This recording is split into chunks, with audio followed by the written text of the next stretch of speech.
Olá, boa noite, pessoal. Obrigada pela presença de todos. Começando aqui a nossa live de quarta-feira. Quero pedir para vocês não esquecerem de deixar um like e, se possível, se inscrevam no canal, né? Cada vez mais pessoas puderem acessar esse nosso conteúdo, tanto meu quanto do professor Ari. E vamos começar a nossa live de hoje. O assunto é a coragem de ser outro você. Vocês já pararam para pensar na possibilidade de que a chave para uma transmutação reside em experiências que sequer a gente imagina?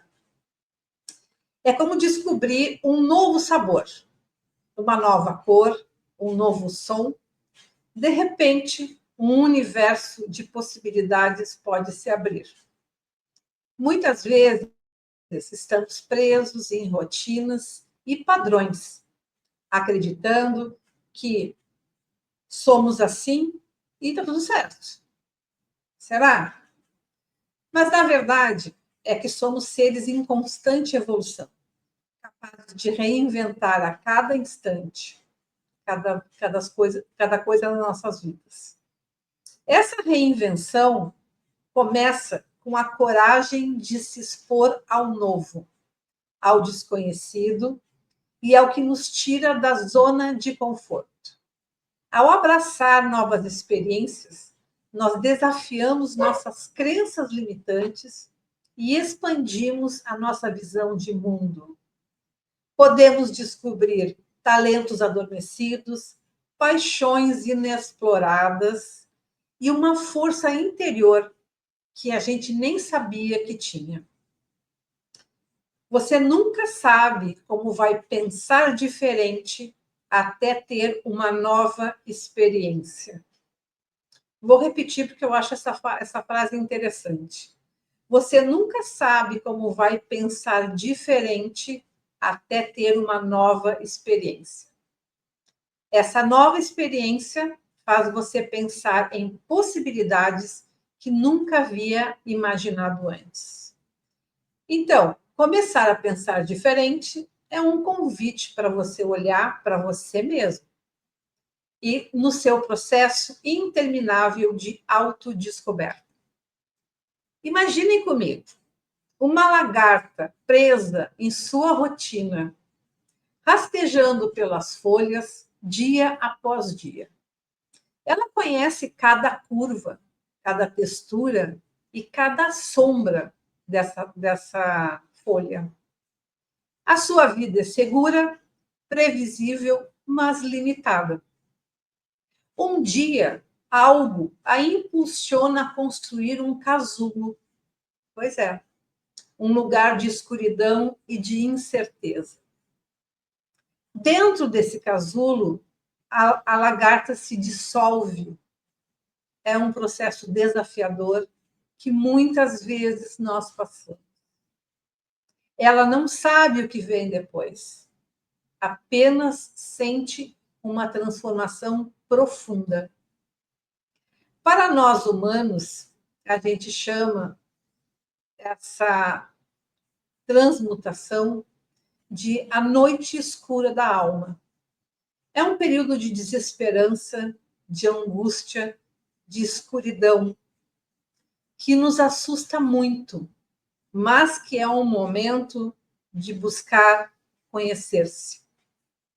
Ela é extremamente comum, a gente pode não se dar conta do que está acontecendo. Muitas vezes a gente passa por situações mais complicadas, não está conseguindo enxergar a saída, mas isso, gente, faz parte daquilo que se chama, ou a gente chama, do despertar. É justamente nesse momento que a gente se depara com as nossas trevas interiores, que são colocadas frente a frente com a nossa escuridão. Da mesma forma que a lagarta emerge, nós também não seremos a mesma pessoa depois de passar por esse processo. A antiga lagarta agora tem asas vibrantes, cores que nunca imaginou e a capacidade de voar para lugares distantes. Ela é um outro ser. Esta é a grande metamorfose que acontece com a lagarta. Por quê? A coragem de entrar no casulo e de deixar para trás o que a gente achava que conhecia, para se permitir essa transformação. Não significa que quem você é, negar quem você é, mas sim expandir o seu potencial, descobrir novas paixões, desenvolver novas habilidades adormecidas e voar para horizontes que antes pareciam inatingíveis. É sobre uma bailarina que sempre sonhou em cantar, é um engenheiro que encontra a sua paixão pela pintura, é uma mãe ou uma mulher que descobre e redescobre sua individualidade após anos se dedicando à família. A questão toda é abraçar a mudança, desafiar as expectativas e se tornar a versão mais autêntica e vibrando de si mesmo. Mas, para chegar aí, tem um processo que eu acho que seria interessante a gente comentar aqui, né? E é uma perguntinha para que vocês pensem sobre isso. Qual é o medo que nos impede de ser quem a gente deseja ser? Ou melhor, também tem uma outra questão. Quem você deseja ser? Quem é esse outro ser que pode brotar de todo esse processo de transformação que eu comentei acima, né? A questão da lagarta, né? De todo o processo em que ela vira algo brilhante e com asas. Qual é o medo que te impede? Eu vou colocar alguns medos aqui para vocês, que eu fiz um levantamento, para vocês pensarem sobre isso. Eu pensei muito quando eu vi tudo isso, né? Eu acredito assim que um dos primeiros medos que nós temos é o medo do julgamento do outro. As pessoas têm medo do que os outros vão pensar quando elas resolverem mudar o seu estilo de vida. Me preocupo em ser ridicularizado se eu tentar algo novo e falhar. Pois é, faz parte. Medo do fracasso. Eu não tento coisas novas porque eu tenho medo de não ser bom o suficiente. Eu tenho medo de arriscar e perder tudo. Esse é o medo do fracasso. Medo da rejeição. Tenho medo de expressar minhas opiniões, ser rejeitado pelos meus amigos e familiares. Medo do desconhecido. Tenho medo de sair da minha zona de conforto e enfrentar o incerto. Me sinto inseguro em situações novas e não sei lidar com elas. Medo da inadequação. Eu não me acho inteligente, talentoso, bonito, o suficiente para alcançar os meus sonhos. Me comparo com os outros e me sinto inferior. Medo de não estar pronto. Eu preciso sempre me sentir que eu estou no momento perfeito para que eu consiga fazer alguma coisa. Só que esse momento perfeito, ele nunca chega. Como, por exemplo, eu preciso ter todas as respostas antes de começar alguma coisa. Na real, isso não existe. Isso a gente vai, na verdade, empurrando com a barriga algumas coisas que a gente precisa fazer. Medo de perder o controle. Medo de deixar de lado as minhas rotinas, os meus hábitos e me sentir perdido. Me sinto ansioso e eu não sei o que vai acontecer. Então, essa lista de medos, eles acabam nos prendendo e nos deixando ficar do mesmo jeito que a gente ainda está. Mas tem uma frase muito legal que eu gosto muito de ver, que é da Clarice Lispector. Ela diz o seguinte: depois do medo vem o mundo. Pensem nisso, gente. Ela é muito verdadeira, essa frase. Tem uma questão que eu já comentei um pouco na live passada, que é a questão do o mapa não é o território. Mas eu quero aprofundar um pouquinho isso agora com vocês, mais especificamente com as questões das crenças limitantes e dos padrões de comportamentos. Essas crenças e padrões são como se fossem âncoras invisíveis que nos impedem de alcançar nosso potencial máximo. Eles são construídos ao longo da nossa vida e muitas vezes, desde a infância, se enraizam no nosso inconsciente, moldando as nossas percepções, decisões e ações. Crenças limitantes são pensamentos ou convicções negativas que nos restringem e nos faz acreditar que a gente não é capaz nem merecedor de algo diferente daquilo que a gente tem. Elas se manifestam de várias formas. Como, por exemplo, eu não sou suficiente. Eu não sou bom o suficiente. Eu não vou conseguir fazer isso. O mundo é um lugar perigoso. E eu acho que a pior de todas, no meu entendimento, eu não mereço ser feliz. Pois é, a gente tem muitas crenças, cada um tem as suas, e muitas delas nos fazem ficar no mesmo lugar durante muito tempo. E aí a gente acaba procrastinando, ficando e não dando aquele passo decisivo para encarar todas essas dificuldades que alguma dela ou outra eu me encaixo. Então, assim, tem que chegar a um ponto, e às vezes é quando a vida está dando um tranco na gente, que a gente começa a pensar que tem alguma coisa que não está certa, tem alguma coisa que está me dando informação de que é preciso fazer uma mudança. A origem dessas crenças pode ser diversa, como experiências traumáticas, mensagens negativas de figuras de autoridade, ou a internalização de padrões culturais e sociais. Pois é, a gente tem tudo isso.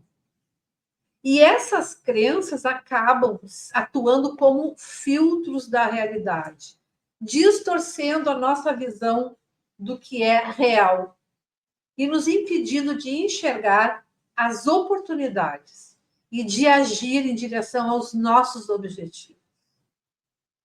Tudo isso acaba, de novo, nos restringindo e continuamos a viver daquela mesma forma, daquela mesma maneira, como diz aquela música deles, em que a Elis Regina canta, como nossos pais. E aí a vida fica um pouco frustrante, né? Esses padrões de comportamentos, eles são uma sequência de ações repetitivas que a gente realiza de forma automática, muitas vezes sem consciência. Por exemplo, quando a gente vai tomar banho, vocês já perceberam que a gente vai fazendo aquilo de uma forma automática? Ou quando a gente acorda, vai direto para o de escovar os dentes, lavar o rosto, de tanto que a gente escutou, né, durante a nossa infância, a adolescência. Não esquece de escovar os dentes, não esquece de fazer isso, não esquece de fazer aquilo. Ok, essas são formas positivas, né? Essas ações são repetitivas e elas são importantes. Mas tem algumas que não são. Aí seriam aqueles padrões de comportamentos negativos, que provocam a procrastinação, a autossabotagem e comportamentos de evitação de problemas. Uma coisa interessante que a neurociência já está comprovando isso, é que esses padrões de comportamentos eles são formados pela repetição de ações, correto? Pois muito bem, essa repetição de ações criam caminhos neurais no cérebro. Quanto mais nós repetimos um comportamento, mais forte ele se torna esse caminho neural associado a ele. Por exemplo, quando você vai para o trabalho ou para qualquer outra situação, se você pegar sempre a mesma rua, vocês vão perceber que cada vez mais, automaticamente, vocês vão pelo mesmo caminho para aquele lugar. Por que a gente não pode mudar isso e, em vez de dobrar à direita, dobrar à esquerda? Ou andar de ônibus, ou de metrô, ou de uma outra forma. Deixa o carro em casa, faz alguma coisa diferente, vai num parque diferente, vai num teatro, vai em qualquer coisa que vocês não estão acostumadas, começando aos pouquinhos a ficar muito pouco desconfortável, mas já vai acostumando o teu cérebro a criar uns novos caminhos neurais. É uma dica para vocês, tá? E esses padrões de comportamento estão intimamente ligados a nossas crenças limitantes. Como, por exemplo, não sou boa o suficiente para desenvolver e acabo desenvolvendo padrões de autossabotagem, procrastinando e desistindo de algum projeto. Pois então, como é que a gente pode desafiar essas crenças limitantes e esses padrões de comportamento? O primeiro passo, eu penso que seria a autoconsciência. O que significa isso? A gente começar a prestar atenção nos nossos pensamentos e comportamentos e, a partir daí, identificar esses padrões negativos e crenças limitantes. Eu tenho uma técnica que eu tenho usado há um bom tempo para tornar consciente esses pensamentos inconscientes. Porque tudo que eu falei antes de medo, de rejeição, de procrastinação, isso não passa na nossa mente consciente. Isso está lá, né? Lá no nosso baú, lá no porão. E como ele é tão inconsciente, eles não são percebidos quando a gente está em modo de vigia. Às vezes pode aparecer em sonho, às vezes a gente vê um filme ou lê alguma coisa. Mas a sugestão que eu dou para vocês é a seguinte, se vocês tiverem interesse de fazer esse exercício, né? Durante o dia, reserve uns minutinhos e para. E comece a perceber o que está rodando de pensamentos na cabeça de vocês. Se vocês começarem a anotar, anotou um dia, anotou o segundo, anotou o terceiro, vocês vão perceber que existe um padrão ali.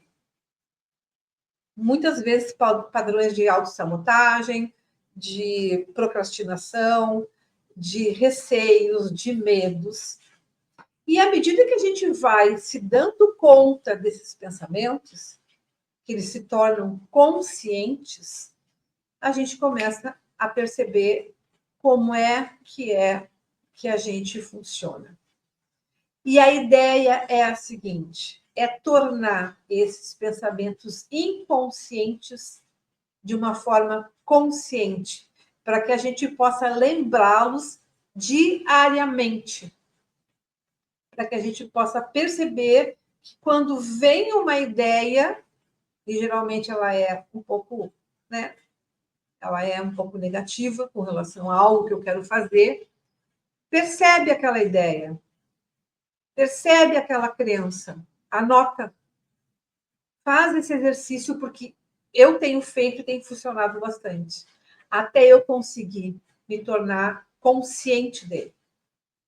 E outra coisa que eu sugiro para vocês é, quando perceberem essas crenças limitantes, pergunte-se, elas são realmente verdadeiras? Será?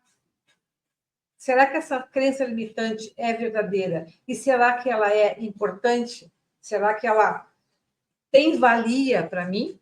ou é algo que eu trouxe do passado, de família, enfim, de tudo aquilo que vocês já sabem, e ela, para mim, ela não serve mais hoje em dia. Então, é possível ressignificar essas crenças limitantes, mudando os pensamentos, mudando as atitudes. Aqui é o ponto-chave. Por quê? Porque quando a gente consegue entender, consegue identificar essas crenças e a gente consegue agir de uma forma diferente àquilo que a gente estava acostumado a fazer, a gente está desafiando os nossos comportamentos, a gente está experimentando novas formas de fazer as coisas e, principalmente, saindo da zona de conforto. Se vocês não conseguirem fazer isso sozinhos, procurem ajuda, gente. Porque, com certeza, a gente identificar essas crenças e esses padrões enraizados, eles vão nos ajudar a passar por essas situações e abrir novos espaços, possibilitando a construção de uma vida mais autêntica e plena para cada um. Né? Passando da gente, a gente sabe, vocês veem bem aqui no canal, que a gente passa por um momento extremamente desafiador. Parece que tudo é mais complexo, os desafios do dia a dia. E a gente está procurando o quê? Simplificar um pouco a vida, encontrar um pouco mais de paz e ir atrás daquilo que a gente gostaria realmente de viver, aquilo que a gente gostaria realmente de ser. Mas onde encontrar essas respostas? Infelizmente, a maioria das pessoas está buscando essas formas fora de si, em coisas materiais, em validações externas, sem perceber que a chave está aqui dentro. Nós possuímos uma fonte inesgotável de energia, de frequência e de poder criador. E como o professor Ari tem falado muito ultimamente, a gente não é filho da fonte, a gente é a fonte. A gente é esse Deus, é esse fractal. Então, nós temos muitos, muitos potenciais que a gente não está utilizando. Quando a gente se sente pressionado pelo estresse ou pela necessidade de sobrevivência, a nossa mente automaticamente se prepara para o pior. Já perceberam isso? A gente sempre está vendo, está imaginando que aquilo que saiu fora do nosso controle vai ser pior do que a situação. A gente imagina cenários mais sombrios, isso alimenta todo o medo e a ansiedade. É natural, é uma reação natural do organismo, né? Como se fosse uma defesa ancestral que nós temos. Mas a gente não pode ficar preso nisso, sabe? Isso aí acaba nos bitolando e nos colocando numa jaula e fortalecendo a tal da Matrix e da Matrix. Porque me parece que nós temos uma Matrix dentro de cada um de nós. Essa postura impede que a gente tenha acesso ao nosso potencial criativo e que a gente possa criar um futuro desejado. Porque a gente está constantemente reforçando cenários negativos na nossa mente e automaticamente atraindo essa realidade negativa para a nossa vida. Agora eu quero entrar num conceito chamado normose, que foi desenvolvido pelo Roberto Crema, junto com 2 colaboradores.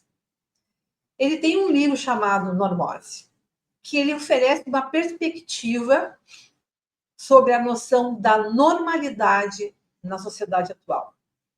Alguns pontos eu levantei sobre esse conceito da normose que eu gostaria de comentar com vocês. A normose ou a normalidade não se manifesta de uma forma dramática ou evidente.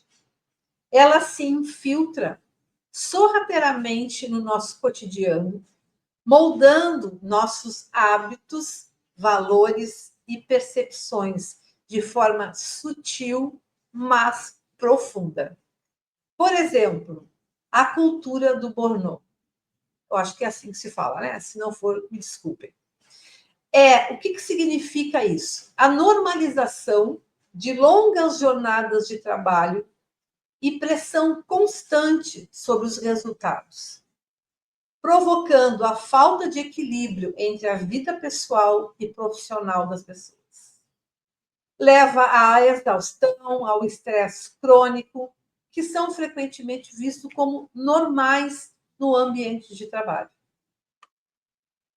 Preconceitos, discriminações acabam sendo internalizadas, preconceitos raciais, gêneros, de classe. Isso aí mantém todo um afastamento do ser humano pelo ser humano. A normalização da violência, o isolamento social e por aí vai. Muitas pessoas estão afetadas por essa normose. Elas não percebem que estão vivendo de forma disfuncional. Por quê? Porque os seus comportamentos estão alinhados com as normas da sociedade dominante. Então, é normal estar estressado, é normal ver violência, é normal, hoje em dia, isolamento social. Estão percebendo? Então, essa normose, essa normalidade atual, ela acaba fazendo com que a gente perca a nossa autenticidade.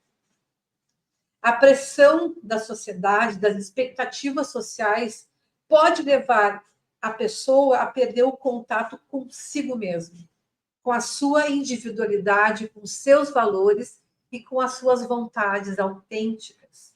Um exemplo disso é o consumismo, a busca constante por bens materiais, como forma de medir o sucesso e a felicidade. E tudo isso, gente, é impulsionado por propaganda, pressão social, que normaliza esse consumo excessivo. As pessoas podem se tornar normóticos ao priorizarem a aprovação externa em detrimento da realização pessoal, resultando em uma sensação de vazio e de insatisfação. Então, sensação de vazio e de insatisfação pode ser um sinal de que a gente está achando as coisas que estão acontecendo na vida da gente e na vida e na sociedade como algo normótico, algo normal. E me parece que não é bem assim. Isso tem um impacto muito, muito forte na questão da saúde, né? Já que a gente trabalha aqui com saúde essencial. Hábitos e estilos de vida promovidos pela normose, normalidade, como consumo excessivo, né? Estresse crônico, fadiga, conexão social, falta de conexão social, pode ter um impacto negativo na nossa vida física, emocional e mental. Quais são os sintomas que aparecem? Ansiedade, depressão, obesidade, questões cardiovasculares, que acabam agravando os comportamentos normóticos. E, por final, a normose contribui para a alienação das pessoas, tanto de si quanto dos outros e do mundo natural. A desconexão com a natureza, a superficialidade das relações interpessoais e a busca incessante para preencher esse vazio, para preencher esse sentimento de isolamento e falta de pertencimento. Então, esse conceito da normose convida a gente a questionar esses padrões de normalidade e a buscar um novo paradigma, baseado nos valores de autenticidade, sustentabilidade, conexão com os outros, entre tantos. Então, a normose é um convite e uma reflexão em busca da transformação da transmutação. É um chamado para que as pessoas comecem a ser agentes da sua própria saúde, do seu bem-estar, em busca de uma vida mais autêntica. Eu estava pesquisando alguns mitos para poder, né, passar para vocês um pouco melhor esse conceito da normose, e eu encontrei o mito da caverna de Platão. Ele pode ilustrar a ideia da normose, dentro das devidas adaptações, né? Porque o mito original, ele não fala diretamente da normose. Ele apresenta elementos que aliam crítica à normalidade. Bem, o mito da caverna de Platão é uma alegoria que descreve prisioneiros que vivem acorrentados em uma caverna, vendo apenas as sombras projetadas na parede. Quando um deles é libertado e sai da caverna, ele descobre que a realidade é muito mais complexa do que as sombras que ele via lá na caverna. Esse mito, ele ilustra a busca pelo conhecimento e a grande dificuldade de aceitar a verdade quando se está preso em ilusões. Parece hoje, né, gente? Essa alegoria do Platão está na sua obra A República. A caverna e os prisioneiros. Platão descobre um cenário, Platão descreve um cenário onde pessoas estão acorrentadas desde a infância dentro de uma caverna. Elas estão voltadas para uma parede e não podem mover as suas cabeças. Atrás deles há uma fogueira e objetos que se movem, projetando sombras na parede à frente dos prisioneiros. Os prisioneiros, portanto, veem apenas essas sombras e acreditam que elas são a realidade. Um dia, um prisioneiro é libertado e forçado a se virar. Quando ele se vira, ele vê a fogueira e os objetos que produzem as sombras. Ele experimenta dor e confusão, porque seus olhos não estão acostumados à luz. Logo a seguir, ele é levado para fora da caverna. Gradualmente, ele começa a se acostumar com a luz do sol, começa a perceber a realidade fora da caverna e que ela é muito mais complexa e verdadeira do que as sombras que ele via. Ele fica extasiado. Como? Né? Eu vivi tanto tempo baseado em ilusões. Muito atual, né? Esse mito da caverna. O que ele faz automaticamente? Vejam se vocês não se identificam com isso. O prisioneiro que está libertado, ele retorna para a caverna. Para quê? Para informar para os outros sobre a verdadeira natureza da realidade. No entanto, o que ele encontra? Dificuldades em se adaptar novamente à escuridão. E ele acaba sendo ridicularizado pelos outros prisioneiros que não acreditam nas suas palavras. Já passaram por isso? Eu já. Inclusive, o Platão termina o texto falando da possibilidade de que os outros prisioneiros acabem matando aquele que voltou para a caverna. Pois é. Agora vamos fazer um paralelo entre o mito da caverna e a normose. Primeiro, a ilusão da realidade. No mito, os prisioneiros da caverna acreditam que as sombras projetadas eram a realidade. Na normose, as pessoas acreditam que os hábitos e valores predominantes da sociedade são as únicas realidades possíveis sem questioná-las. Muito bem. Resistência à mudança. Quando um prisioneiro é libertado e sai da caverna, ele sente dor, confusão e resiste à nova realidade.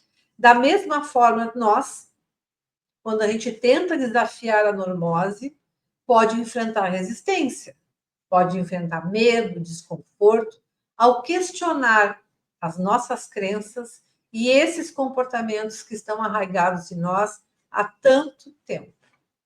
E a dificuldade de ver a verdade, mesmo saindo da caverna. Ele tem dificuldade de se adaptar quando ele retorna à caverna. Novamente, ele vê as sombras e ele é ridicularizado pelos outros. Na normose, na normalidade da sociedade atual, aqueles que despertam, eles vêm além das normas sociais. Podem ser vistos como estranhos, radicais, ou pelos outros que permanecem na mesma ilusão. Como é que é aquela frase? Teoria da conspiração. Nossa, já fui chamada muito disso. O sistema que mantém a ilusão. O mito existe para que manipulam as... No mito existem os que manipulam as sombras. E no contexto da normose, pode se tratar de sistemas que perpetuam os padrões comportamentais, tais como a indústria da moda, alimentícia, a mídia e todo o sistema de dominação geral dessa matrix, que é tão fartamente falado aqui no canal da Escola de Magia. O mito destaca uma sociedade que é levada a criar uma realidade artificial na qual as pessoas vivem sem questionar suas crenças e hábitos. Então, lembrei daquela live do professor Ari sobre a Lua. Se vocês não viram, deem uma olhadinha lá, porque ele fala muito bem sobre essa questão, né, de como essa realidade artificial e de como também nós contribuímos para que ela se mantenha. Né? A pessoa, mesmo querendo sair, ela ainda é resistente à mudança, ela tem medo do desconhecido, do que os outros possam pensar, quando ele busca uma vida mais autêntica e plena. Mas a normose e o mito de Platão nos convidam a questionar as nossas próprias percepções e a buscar uma vida além das aparências. Pois muito bem, ao adaptar o mito da caverna para ilustrar a normose, a gente pode compreender melhor como é que essas normas sociais elas podem nos aprisionar e nos colocar numa realidade limitada. E a gente ter a coragem e a ousadia de buscar a verdade pode ser libertador. É uma metáfora, né, bem poderosa essa do mito da caverna, sobre buscar informações e a capacidade humana de transcender a ignorância e as ilusões. É uma metáfora sobre a nossa própria condição humana. Quantas vezes vivemos nas nossas próprias cavernas, presos a ilusões e crenças limitantes? Quantas vezes a gente resiste à verdade, ou seja lá qual é a sua verdade, com medo do desconhecido? E quantas vezes a gente tentou compartilhar nossas ideias e somos recebidos com ridículo e hostilidade? Mas, para terminar essa live de hoje, eu quero deixar uma mensagem de coragem, transmutação e ousadia.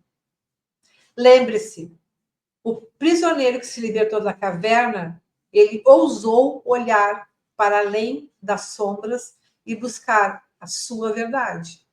Ele enfrentou medo, dor e a incompreensão, mas a sua coragem levou a um mundo diferente e novos conhecimentos. E assim como ele, todos nós temos esse poder de transcender as nossas cavernas e nos libertar das nossas crenças e dos padrões que nos aprisionam. A nossa jornada de transmutação pessoal exige coragem para a gente questionar e ter a ousadia de experimentar e a resiliência de persistir. E aí eu trago mais um mito para vocês, para fechar, que é o mito da fênix, que é o processo de transmutação que ela faz. É uma ave lendária que, ao sentir o peso da idade, ela constrói a sua própria pira funerária e se entrega às chamas. Dessas chamas, ela renasce. Dessas cinzas, na verdade, ela renasce. Mais forte e gloriosa, um símbolo de renovação e imortalidade. A Fênix nos ensina que o poder de transformação pessoal muitas vezes requer uma morte simbólica desse eu, a destruição de padrões obsoletos e a entrega ao desconhecido. É um processo de transmutação onde o sofrimento se transforma em força, a dor em sabedoria e as cinzas em asas. Portanto, meus amigos, que a gente tenha coragem de ser outro você. Ele está aí. Esse outro está aí e está aqui. E é a gente se permitir, né, deixar morrer para renascer quantas vezes forem necessárias. Ousando explorar novos territórios, desafiar nossas limitações e descobrir o potencial infinito que existe e que reside em cada um de nós. Tá certo? Então, era esse o recado que eu queria dar para vocês hoje. E espero que eu tenha conseguido passar essa mensagem de ousadia, de olhar para frente, ver que é possível, confiar, confia no teu taco, confia naquilo que tu pode. Aos pouquinhos, vai abrindo, vai saindo da caverna aos pouquinhos, vai deixando a luz entrar. Tem muita coisa pela frente para a gente fazer. Tá certo? Aí, Caio, eu não sei se tem alguma pergunta. Ô, Maria, obrigada. Obrigada mesmo pela contribuição. André Rezende pergunta: quando mais expandimos a nossa consciência, é normal atacar nossa matéria? Em mim vieram vorazmente. É normal? Bem, meu amigo André, bem-vindo ao clube. Porque quanto mais a gente vai expandindo a nossa consciência, conseguindo ultrapassar esses nossos limites, a gente começa a ser descoberto, a gente começa a aparecer. E muitas vezes a gente tem questões físicas, emocionais e muito mentais, de influências, né? De consciências, como o professor Eli fala, que não querem que tu saia da caverna, não querem que tu saia da Matrix, não querem que tu seja uma pessoa que possa, com a tua atitude, com a forma como tu está mudando a tua forma de viver, atrapalhe os outros. Porque a gente já percebeu, eu já percebi, que assim, falar não resolve muito, porque vamos voltar para a questão, né, das pessoas que permaneceram na caverna. As pessoas não estão tão querendo fazer isso. Como o Ari fala, né? Deixa dormir. Mas a tua atitude, ela é muito mais produtiva do que a tua fala. Então, como eu falei um pouco na live, ação. A ação, ela é muito importante, não só para ti, para que tu comece a reformular aqueles conceitos, crenças e medos, porque a ação, ela muda o nosso cérebro e muda questões químicas no corpo. Isso é muito importante, sabe? Então, procura uma forma de te resguardar quando, né, tu achar que estiver sendo atacado ou tendo essa situação desagradável. Espero que eu tenha respondido a tua pergunta. Qualquer coisa, pergunta de novo ou deixa lá o descritivo da live quando terminar. Tá bom, André? Muito obrigada. Milton, acho que a última crença limitante criada foi o termo Matrix. O referido foi impregnado em nossa mente como sinônimo de prisão. Há 25 anos o termo nem existia. Não havia prisão? Claro que sim. Platão está nos falando já há muitos séculos atrás que essa só foi renomeado.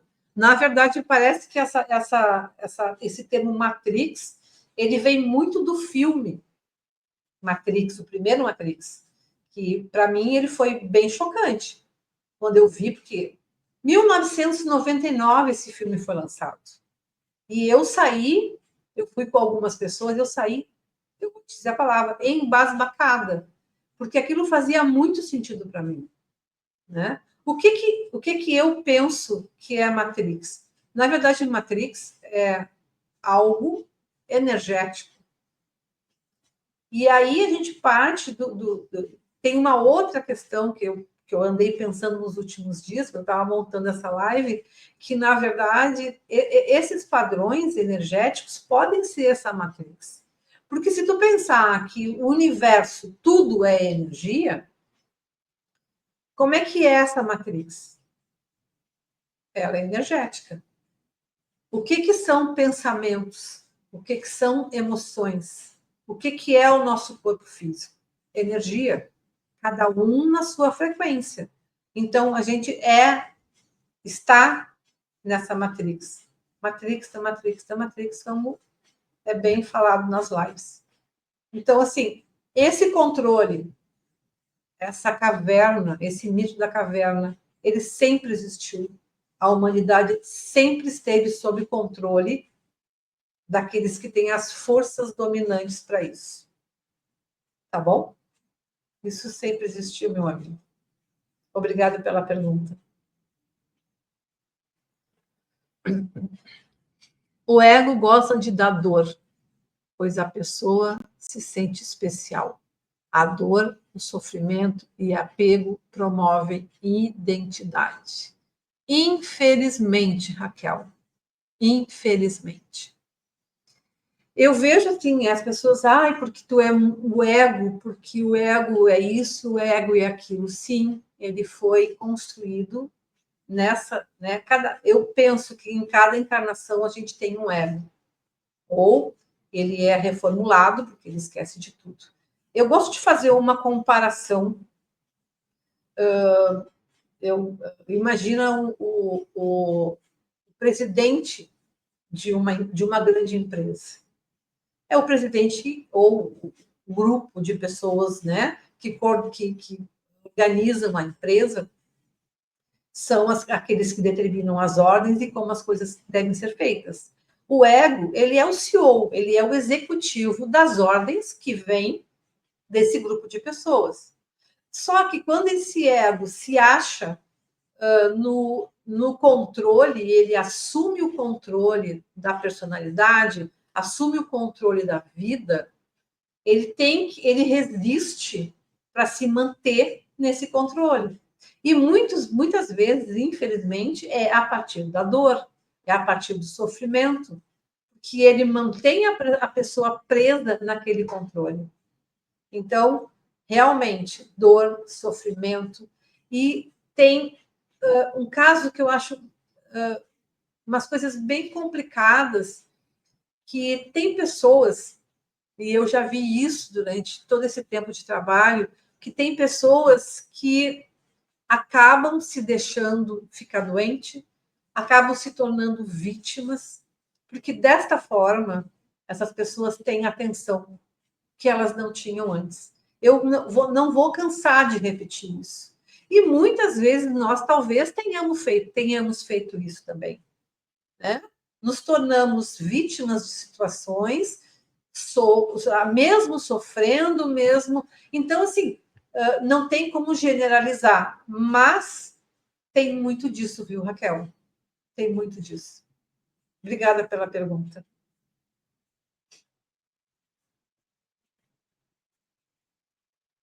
Tem mais alguma coisa, Caio?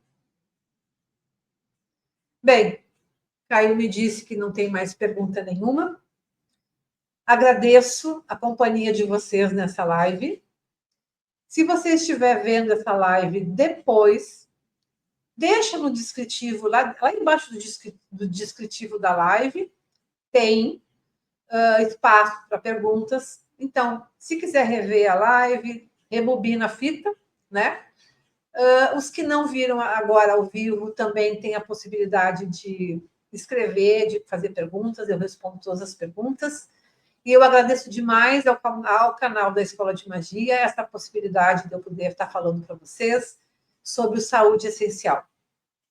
Todos esses assuntos que eu tenho trazido, né, nessas poucas lives que eu fiz, elas estão diretamente relacionadas ao saúde essencial. Isso a gente trata no saúde essencial.